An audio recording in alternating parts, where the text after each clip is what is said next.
ನಮಸ್ಕಾರ ಎಲ್ರಿಗೂ, welcome back to couple Yatri YouTube channel. ನಾನೇ ನಿಮ್ಮ ಭೂಮಿ ಮತ್ತು ಇವರೇ ನನ್ನ ಶಿವ. ಇವತ್ತು ನಮ್ಮ 3 ಡೇ ಗೋವಾ ಟ್ರಿಪ್ನ ಕಂಪ್ಲೀಟ್ ಆಗಿ ನಿಮಗೆ ತೋರಿಸ್ತಾ ಇದ್ದೀವಿ. ಫುಲ್ ಟ್ರಿಪ್ ಕಾಸ್ಟ್ ಏನು, ನಾವು ಗೋವಾದಲ್ಲಿ ಸ್ಟೇ ಆಗಿದ್ದು ಎಲ್ಲಿ, ಆ್ಯಂಡ್ ನಮ್ಮ ಅಡ್ವೆಂಚರ್ ಡೇನ ಹೇಗೆ ನಾವು ಸ್ಪೆಂಡ್ ಮಾಡಿದ್ವಿ, ಇದನ್ನೆಲ್ಲ ನೀವು ನೋಡಬೇಕು ಅಂತ ಹೇಳಿದ್ರೆ ವಿಡಿಯೋನ ಸ್ಕಿಪ್ ಮಾಡದೆ ಕಂಪ್ಲೀಟ್ ಆಗಿ ನೋಡಿ. ನಾವು ಗೋವಾ ರೀಚ್ ಆಗಿದ್ದೆ, ಸ್ವಲ್ಪ ಹೊತ್ತು ರೆಸ್ಟ್ ಮಾಡಿ ನಾವು ಎಕ್ಸ್ಪ್ಲೋರ್ ಮಾಡಕ್ ಹೋಗಿದ್ದೆ ಬಾಗಾ ಬೀಚ್ನ ನೈಟ್ ಲೈಫ್. ಬಾಗಾ ಬೀಚ್ಗೆ ರಾತ್ರಿ ಹೋದ್ರೆ ಅದೇ ಒಂದು ಬೇರೆ ಜಗತ್ತಿನ ಥರ ಫೀಲ್ ಆಗುತ್ತೆ. ಸಮುದ್ರದ ಅಲೆಗಳಿಗಿಂತ ಜನರ ಎನರ್ಜಿನೇ ಇಲ್ಲಿ ಜಾಸ್ತಿ ಇರುತ್ತೆ. ಎಲ್ಲ ಕಡೆಯಲ್ಲೂ ಕೆಫೆಗಳು, ಕ್ಲಬ್ಗಳು, ಲೈವ್ ಮ್ಯೂಸಿಕ್, ಒಂದು ಕಡೆ ಊಟ, ಇನ್ನೊಂದು ಕಡೆ ಡ್ಯಾನ್ಸ್. ಗೋವಾ ಟ್ರಿಪ್ಗೆ ಬಂದರೆ ಈ ಒಂದು ನೈಟ್ ಲೈಫ್ನ ನೀವು ಮಿಸ್ ಮಾಡೋಕ್ಕೆ ಹೋಗಬಾರ್ದು. ಗೋವಾಗೆ ಟ್ರಾವೆಲ್ ಮಾಡೋಕ್ಕೆ ತುಂಬ ಆಪ್ಷನ್ಸ್ ಇದೆ. ಅಡ್ವಾನ್ಸ್ ಬುಕ್ಕಿಂಗಲ್ಲಿ ಫ್ಲೈಟ್ ಅಂದರೆ 2500 to 5000 ರುಪೀಸ್ ಆಗುತ್ತೆ. ಬಸ್ ಬಿಟ್ವೀನ್ 1000 to 1500 ಇರುತ್ತೆ. ಆ್ಯಂಡ್ ಟ್ರೈನ್ ಆದರೆ 500 ರುಪೀಸ್ to 800 ರುಪೀಸ್ ಆಗುತ್ತೆ. ನೀವೇನಾದರೂ ಬೈಕ್ ಅಥವಾ ಕಾರ್ ಲವರ್ಸ್ ಆಗಿದ್ರೆ, ರೋಡ್ ಟ್ರಿಪ್ನ ಎಂಜಾಯ್ ಮಾಡ್ತೀರಾ ಅಂತ ಹೇಳಿದ್ರೆ ನಿಮಗೆ ಅಪ್ರಾಕ್ಸಿಮೇಟ್ಲಿ 560 ಕಿಲೋಮೀಟರ್ಸ್ ಆಗುತ್ತೆ. ನಮ್ದು ಲಾಸ್ಟ್ ಮಿನಿಟ್ ಪ್ಲಾನ್ ಆಗಿದ್ರಿಂದ ನಾವು ಬಸ್ನ ಪ್ರಿಫರ್ ಮಾಡಿದ್ವಿ. ಬ್ಯಾಂಗ್ಳೂರಿಂದ ಆಲ್ಮೋಸ್ಟ್ 10 ಗಂಟೆಗೆ ಹೊರಟ್ವಿ. ನೆಕ್ಸ್ಟ್ ಡೇ ಗೋವಾ ಪಂಜಿಯಲ್ಲಿ 12 ಗಂಟೆಗೆ ಇಳ್ಕೊಂಡ್ವಿ. ಓವರ್ ಆಲ್ ಬಸ್ ಫೇರ್ ನಮಗೆ Bangalore to Panji 1200 rupees per head ಆಯ್ತು.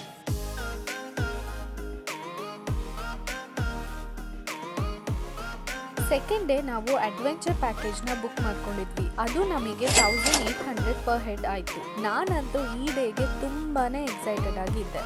ಮಾರ್ನಿಂಗ್ 6 AM ನಿಮ್ಮನ್ನ ಹೋಟೆಲಿಂದ ಪಿಕ್ ಮಾಡಿ scuba diving, parasailing, banana ride, speed boat, jet ski, bumper ride ಎಲ್ಲ ಮಾಡಿಸಿ ಈವ್ನಿಂಗ್ 6 PM ನಿಮ್ಮನ್ನ ಹೋಟೆಲ್ ಹತ್ರನೇ ಡ್ರಾಪ್ ಮಾಡ್ತಾರೆ. ಪ್ಯಾಕೇಜಲ್ಲಿ ಒಂದು ಬಸ್ ಹೋಟೆಲಿಂದ ನಮ್ಮನ್ನ ಪಿಕ್ ಮಾಡಿ ಅವ್ರದ್ದೇ ಒಂದು ಚೆಕ್ ಇನ್ ಪಾಯಿಂಟ್ಗೆ ಡ್ರಾಪ್ ಮಾಡಿದ್ರು. ನಮಗೆ ಅಂತ ಒಂದು ಬೋಟ್ ಆಲ್ರೆಡಿ ರೆಡಿ ಇತ್ತು.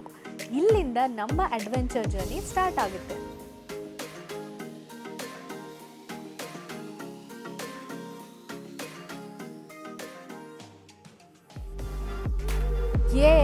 ಬೋಟ್ ಸ್ಟಾರ್ಟ್ ಆಯ್ತು.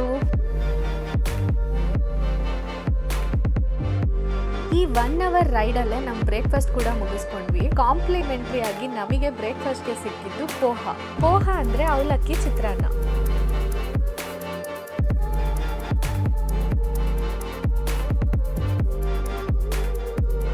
ಸೊ 1 hour ಬೋಟಲ್ಲಿ ಟ್ರಾವೆಲ್ ಮಾಡಿದ್ಮೇಲೆ ಸ್ಕೂಬಾ ಡೈವಿಂಗ್ ಲೊಕೇಶನ್ಗೆ ಬಂದ್ವಿ.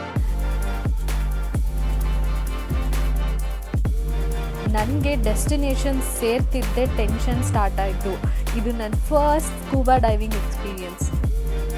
ಸ್ಕೂಬಾ ಡೈವ್ ಸ್ಟಾರ್ಟ್ ಆಗೋಕ್ಕಿಂತ ಮುಂಚೆನೇ ಇನ್ಸ್ಟ್ರಕ್ಟರ್ಸ್ ನಮಗೆ ನೀರೊಳಗಡೆ ಯಾವ ರೀತಿ ಸೈನ್ ಲ್ಯಾಂಗ್ವೇಜ್ ಯೂಸ್ ಮಾಡಬೇಕು ಮತ್ತು ಬ್ರೀದಿಂಗ್ ಟೆಕ್ನಿಕ್ ಯಾವ ರೀತಿ ಇರಬೇಕು ಅನ್ನೋದನ್ನೆಲ್ಲ ಹೇಳ್ಕೊಟ್ರು.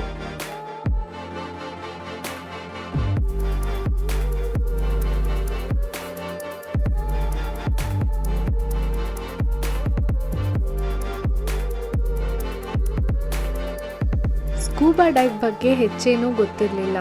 ನೀರು ಒಳಗಡೆ ಇಳಿತಿದ್ದೆ ಭಯ ಜಾಸ್ತಿ ಆಯಿತು. ಆದರೆ ಜಸ್ಟ್ 30 ಸೆಕೆಂಡ್ ಆದಮೇಲೆ ಇದು ನನ್ನ ಹೋಮ್ ಟೌನ್ ಏನೋ ಅನ್ನೋ ಥರ ಫೀಲ್ ಬಂತು. ನೀರು ಒಳಗಡೆ ಈ ಥರನೂ ಒಂದು ಪ್ರಪಂಚ ಇದೆಯಾ ಅಂತ ಅನಿಸೋಕೆ ಶುರುವಾಯಿತು.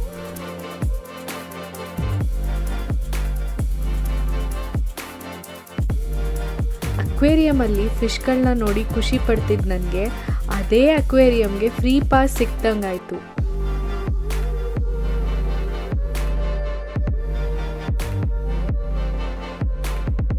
ಜೋಶಲ್ಲಿ ಫಿಶ್ಗಳ ಜೊತೆ ಸೆಲ್ಫಿ ತೊಗೊಂಡು ವಿಡಿಯೋ ಎಲ್ಲ ಮಾಡಿಕೊಂಡು ಓಷನ್ನ ಒಂದು ಲೆವೆಲ್ಗೆ ಎಕ್ಸ್ಪ್ಲೋರ್ ಮಾಡಿ, ಸ್ಕೂಬಾ ಡೈವ್ ಅಂದರೆ ಭಯ ಪಡ್ತಿದ್ದಿದ್ದು ನಾನು ನೆಕ್ಸ್ಟು ಸ್ಕೂಬಾ ಡೈವ್ ಯಾವಾಗ ಅನ್ನೋ ಥರ ಕಾನ್ಫಿಡೆಂಟಾಗಿ ಆಚೆ ಬಂದೆ.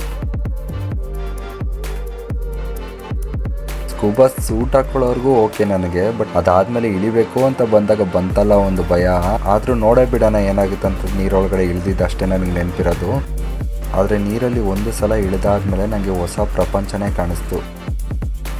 ನನಗಂತೂ ತುಂಬಾ ಖುಷಿ ಆಯಿತು. ಸುತ್ತಮುತ್ತ ಮೀನು ಓಡಾಡ್ತಾರದು ನೋಡಿ ಅದನ್ನು ಅಷ್ಟು ಹತ್ರದಿಂದ ನೋಡೋಕ್ಕಂತೂ ತುಂಬಾ ಖುಷಿ ಆಗ್ತಿತ್ತು ನನಗೆ. ಗೋವಾಗೆ ಬಂದಿದ್ದಕ್ಕೂ ತುಂಬಾ ವರ್ತ್ ಇಟ್ ಅಂತ ಅನ್ನಿಸ್ತು. ಯಾವ ಥರ ಇತ್ತು ಅಂದರೆ ಇದೊಂದು ಸ್ಕೂಬಾ ಡೈವ್ ನನ್ನ ಫುಲ್ ಟ್ರಿಪ್ ಎಕ್ಸ್ಪೀರಿಯನ್ಸ್ನೇ ಚೇಂಜ್ ಮಾಡಿಬಿಡ್ತು. ಸ್ಕೂಬಾ ಡೈವ್ ಮಾಡಿದ ಖುಷಿದಲ್ಲಿ ಹಂಗೆ ಹೋಗಿ ನೀರಲ್ಲಿ ಬಿದ್ದೆ.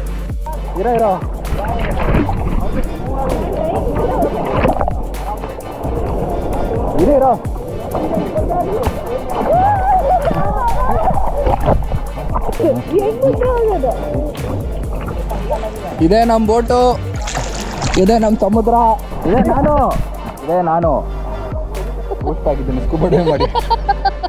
ಅರೆ ಒಳ್ಳೆ ಎಕ್ಸ್ಪೀರಿಯನ್ಸು. ಧೈರ್ಯ ಇರಬೇಕು ಗುರು. ನನ್ನ ಅಜ್ಜಿ ಕಿವಿ ಎಲ್ಲ ಗುಯ್ ಅಂತ ಇದೆ. ಏನ್ ಡ್ರಾ ಮಾಡ್ತೀರಾ ಮನೇಲಿ? ಬಂದ್ರ ಆಚೆಗೆ ಮಾಡ್ರ ಸ್ಕೂಬಾ ಡೈವ್. ಸ್ಕೂಬಾ ಡೈವ್ ಆಯ್ತು ನೋಡಿ. ಇದೇ ಬೋಟಲ್ಲೇ ಮಾಡಿದ್ದು ನಾವು. ಸಾಕಾಗಿತ್ತು ಮಾತ್ರ. ಸುಮ್ಮನೆ ಸೈಕಲ್ ಮಾಡ್ತಾರೆ ಒಳಗಡೆ. ಸೈಕಲ್ ಅಂದ್ರೆ ದೊಡ್ಡದ ಚಿಕ್ಕದ ನೀವು ಮಾಡ್ತಿರೋದು? ಬಾಕಿನ ಶಾರ್ಕ್ ಏನಾದ್ರು ಬಂದ್ಬಿಟ್ಟದ ಆಮೇಲೆ. ಸುಮ್ಮನೆ ಚಿನ್ನ ಎದುರಿಸ್ಬೇಡ. ನಾನು superman. Good luck to you and your family. Thank you. Scuba diving ಮುಗಿಸಿ ನಾವು ನೆಕ್ಸ್ಟ್ ಹೋಗಿದ್ದೆ ಪ್ಯಾರಾಸೈಲಿಂಗ್ಗೆ. ಅಲ್ಲಿ ನಮಗೆ ಬೇಸಿಕ್ ಇನ್ಫಾರ್ಮೇಷನ್ ಕೊಟ್ಟು ಹಾರಿಸಿದ್ರು.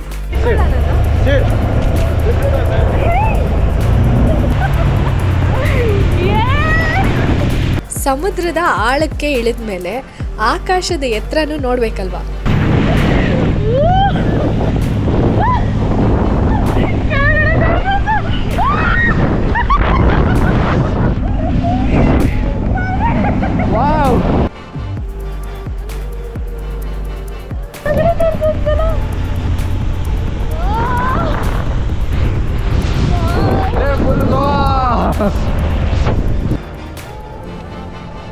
ಮೀನ್ ಥರ ಈಜಿ, ಪಕ್ಷಿ ಥರ ಆಕಾಶದಲ್ಲಿ ಹಾರಿ, ನೆಕ್ಸ್ಟು ನಾವು ಹೋಗಿದ್ದೆ ಮಿಕ್ಕಿರೋ ವಾಟರ್ ಗೇಮ್ಸ್ನ ಆಡೋದಕ್ಕೆ.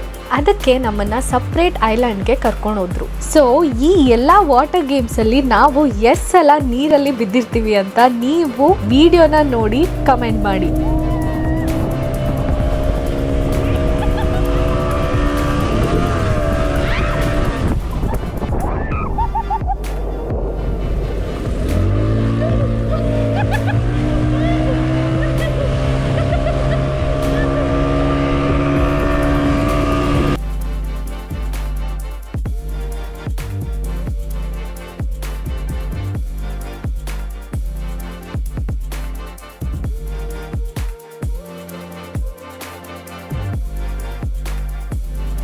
ಎಲ್ಲ ಆ್ಯಕ್ಟಿವಿಟೀಸ್ನ ಮುಗಿಸಿ ನಾವು ಮತ್ತೆ ನಮ್ಮ ಹೋಟೆಲ್ಗೆ ಬಂದು ಫ್ರೆಶ್ ಅಪ್ ಆಗಿ ಗೋವಾ ಮಾರ್ಕೆಟ್ನ ಎಕ್ಸ್ಪ್ಲೋರ್ ಮಾಡೋಕ್ಕೆ ಹೋದ್ವಿ.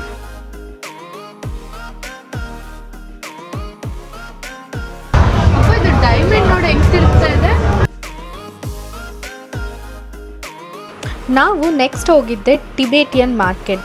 ಇಲ್ಲಿ ನಿಮಗೆ ಟಿಬೇಟಿಯನ್ ಸ್ಟೈಲಲ್ಲಿ ಎಲ್ಲ ಥರ ಜ್ಯುವೆಲ್ರೀಸ್ ಮತ್ತು singing bowls and prayer flags ಕೂಡ ಸಿಗುತ್ತೆ. ಇಲ್ಲಿ ನಿಮಗೆ ಕ್ರಿಸ್ಟಲ್ ಬ್ರೇಸ್ಲೈಟ್ಸ್ ಮತ್ತು ಬ್ಯಾಗ್ಸ್, ನೀವು ಯಾವ ಥರ ಐಟಮ್ನ ಹುಡುಕ್ತಾ ಇದ್ದೀರಾ ಎಲ್ಲ ಥರ ಐಟಮ್ ಇಲ್ಲಿ ಅವೈಲೇಬಲ್ ಇರುತ್ತೆ. ಆ್ಯಂಡ್ ಎಲ್ಲನೂ ನಿಮಗೆ ಬೆಸ್ಟ್ ಪ್ರೈಸಲ್ಲೇ ಸಿಗುತ್ತೆ. ಬನ್ನಿ ಎಲ್ರಿಗೂ ನಾವು ಸ್ಟೇ ಆಗಿರೋಂಥ ರೆಸಾರ್ಟ್ ಬಡ ವಾಂಪಾಮ್. ತುಂಬ ಕಾಸಿಯಾಗಿ ಬ್ಯೂಟಿಫುಲ್ಲಾಗಿ ಸಖತ್ತಾಗಿರೋಂಥ ಕಾಟೇಜು. ಎಲ್ಲಿ ನೋಡಿದ್ರು ಬರೀ ಗ್ರೀನರಿನೇ ಇದೆ, ಬೇರೆ ಏನೂ ಇಲ್ಲ. ಇವಾಗ ನನ್ನ ಗಂಡನ ಕೈಯಿಂದ ನಾನು ಒಂದು ಹೂವು ಕಿಲ್ಸ್ಕೊತೀನಿ. ಇಲ್ಲಿ ಕಾಣಿಸ್ತಿಲ್ವಾ?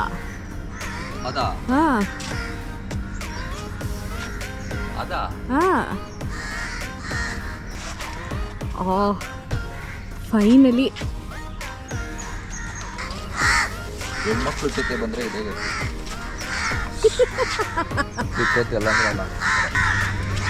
ನೀವು ಕಾಲು ಇಟ್ರಿ ಅಂದರೆ ಅದೇ ರೋಡು. ಈ ನನ್ನ ಮಕ್ಕಳಿಗೆ ಬಯೋಡೇಟಾ ಬೇರೆ ಕೇಡು.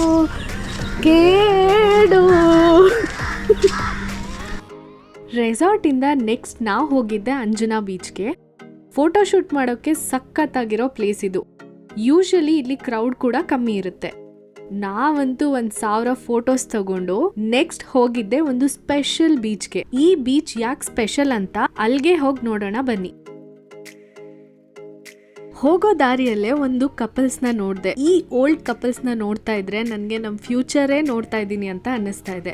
ಎಷ್ಟೋ ಸಲ ಟ್ರಿಪ್ಗಳಿಗೆ ಸಿಗೋ ಆಪರ್ಚುನಿಟೀಸ್ಗಳಿಗೆ ನೆಕ್ಸ್ಟ್ ಟೈಮ್ ನೋಡ್ಕೊಳ್ಳೋಣ ಅಂತ ಹೇಳೋ ನಮಗೆ ಇವರು ಒಂಥರ ಇನ್ಸ್ಪಿರೇಷನ್. ಟ್ರಾವೆಲ್ ಮಾಡೋಕೆ ಒಂದೊಳ್ಳೆ ಕಂಪ್ಯಾನಿಯನ್ ಇದ್ರೆ ಮಾತ್ರ ಸಾಕು, ಜೀವನ ಪೂರ್ತಿ ಟ್ರಾವೆಲ್ ಮಾಡ್ಬೋದು ಅಂತ ಇವರು ನಮಗೆ ತೋರಿಸ್ತಾ ಇದ್ದಾರೆ. Welcome to Candolim beach. ಇಲ್ಲಿರೋ ಫೇಮಸ್ ಬೀಚ್ಗಳಲ್ಲಿ ಇದು ಒಂದು ಬೀಚ್. ನೀವತ್ತು ಫುಲ್ ಪಳಪಳ. ಬರೋವಾಗ ಈ ಬೀಚ್ ತುಂಬಾನೇ ಸ್ಪೆಷಲ್ ಅಂತ ಹೇಳಿದೆ. ಯಾಕಪ್ಪ ಸ್ಪೆಷಲ್ ಅಂತ ಹೇಳಿದ್ರೆ ಇದು ಒಂದು ಒಳ್ಳೆ ಫ್ಯಾಮಿಲಿ ಸ್ಪಾಟ್. ಫಾರಿನರ್ಸ್ ಕೂಡ ಈ ಬೀಚ್ ನಾನೇ ತುಂಬಾ ಪ್ರಿಫರ್ ಮಾಡ್ತಾರೆ, ಯಾಕಂದ್ರೆ ಇಲ್ಲಿ ತುಂಬಾ ಕಮ್ಮಿ ಕ್ರೌಡ್ ಇರುತ್ತೆ. ಸೀಸನ್ ಅಥವಾ ಆಫ್ ಸೀಸನ್ ಯಾವಾಗ ಹೋದ್ರೂ ಈ ಬೀಚ್ ಅಲ್ಲಿ ತುಂಬಾ ಲೆಸ್ ಕ್ರೌಡ್ ಇರುತ್ತೆ. ಮತ್ತೆ ಈ ಬೀಚ್ ಅಲ್ಲಿ ಫ್ಯಾಮಿಲಿ ಜೊತೆ ನೀವು ತುಂಬಾ ಚೆನ್ನಾಗಿ ಚಿಲ್ ಮಾಡ್ಬೋದು, ಮತ್ತೆ ನಿಮ್ಗೆ ಇಷ್ಟವಾದಂತ ವಾಟರ್ ಗೇಮ್ಸ್ ಆಡ್ಬೋದು. ಗೋವಾ ಅಲ್ಲಿ ಇನ್ನ ತುಂಬಾ ಪ್ಲೇಸಸ್ ನ ಎಕ್ಸ್ಪ್ಲೋರ್ ಮಾಡಿದ್ವಿ. ಇನ್ ಶಾರ್ಟ್ ಹೇಳ್ಬೇಕಂತ ಹೇಳಿದ್ರೆ ಅಗ್ವಾಡಾ ಫೋರ್ಟ್ ಅಂಡ್ ಅಗ್ವಾಡಾ ಬೀಚ್, ಪರ್ರಾ ರೋಡ್ ಇದು ಫೇಮಸ್ ಶೂಟಿಂಗ್ ಸ್ಪಾಟ್. ಗೋವಾನ ವಿಸಿಟ್ ಮಾಡೋ ಎಲ್ರೂ ಗ್ಯಾಲರಿಯಲ್ಲಿ ಈ ರೋಡ್ ಪಿಕ್ ಅಂತೂ ಇದ್ದೇ ಇರುತ್ತೆ. ಚಪೋರಾ ಫೋರ್ಟ್, ಈ ಫೋರ್ಟ್ ನ ಹತ್ತೋಕೆ ಎಕ್ಸ್ಟ್ರಾ ಎನರ್ಜಿ ಬೇಕು, ಸೊ ವಾಟರ್ ಬಾಟಲ್ ಮತ್ತೆ ಸ್ನಾಕ್ಸ್ ನ ಕ್ಯಾರಿ ಮಾಡೋದ್ ಮರಿಬೇಡಿ. Our lady church, sunset time ಅಲ್ಲಂತೂ ಈ ಚರ್ಚ್ ಇನ್ನೂ ಬ್ಯೂಟಿಫುಲ್ ಆಗಿ ಕಾಣಿಸುತ್ತೆ. ಬಸಲಿಕಾ ಚರ್ಚ್, ಇದನ್ನ ಬೇಬಿ ಜೀಸಸ್ ಚರ್ಚ್ ಅಂತ ಕೂಡ ಕರೀತಾರೆ. ಓಲ್ಡ್ ಗೋವಾದ ಒಂದು ಫೇಮಸ್ ಚರ್ಚ್ ಇದು. ಇದನ್ನೆಲ್ಲ ನೋಡ್ಕೊಂಡು ಒಂದು ಒಳ್ಳೆ ಸನ್ಸೆಟ್ ವ್ಯೂಗೆ ನಾವು ಹೋಗಿದ್ದೆ ಬೈನಾ ಬೀಚ್ಗೆ. ಗೋವಾ ಮಾತ್ರ ಸಖತ್ ಫನ್ ಆಗಿ ಕ್ರೇಜಿ ಆಗಿತ್ತು. ಎಲ್ಲಾ ಜರ್ನಿಯಲ್ಲೂ ಒಂದೊಂದು ಲೆಸನ್ಸ್ ಇರುತ್ತೆ. ಈ ಜರ್ನಿ ನಮಗೆ ಒಂದು ಹೊಸ ಎಕ್ಸ್ಪೀರಿಯನ್ಸ್ ಕೊಡ್ತು. ಬಾಗಾ ಬೀಚ್ ನ ನೈಟ್ ಲೈಫ್ ಇಂದ ಅಡ್ವೆಂಚರ್ ವರ್ಗೂ ಎವ್ರಿ ಬಿಟ್ ಎಂಜಾಯ್ ಮಾಡಿದೀವಿ. ಜೇಬು ಖಾಲಿ ಮಾಡ್ಕೊಂಡು ತುಂಬಾ ಮೆಮೊರೀಸ್ ನ ಪ್ಯಾಕ್ ಮಾಡ್ಕೊಂಡು ಗೋವಾಗೆ ಒಂದು ಗುಡ್ ಬೈ ಹೇಳಿ ಹೊರಟ್ವಿ. ನಮ್ಮ ಜರ್ನಿ ನಿಮ್ಗೆ ಇಷ್ಟ ಆಗಿದ್ರೆ ಸಬ್ಸ್ಕ್ರೈಬ್ ಮಾಡೋದನ್ನ ಖಂಡಿತ ಮರಿಬೇಡಿ. ನೆಕ್ಸ್ಟ್ ಯಾವ ಡೆಸ್ಟಿನೇಷನ್ ನ ಎಕ್ಸ್ಪ್ಲೋರ್ ಮಾಡಬೇಕು ಅಂತ ನಮ್ಗೆ ಕಮೆಂಟ್ ಮಾಡಿ ಹೇಳಿ. ನಿಮ್ಮ ಪ್ರೀತಿ ನಮ್ಮ energy. Until next time, bye bye.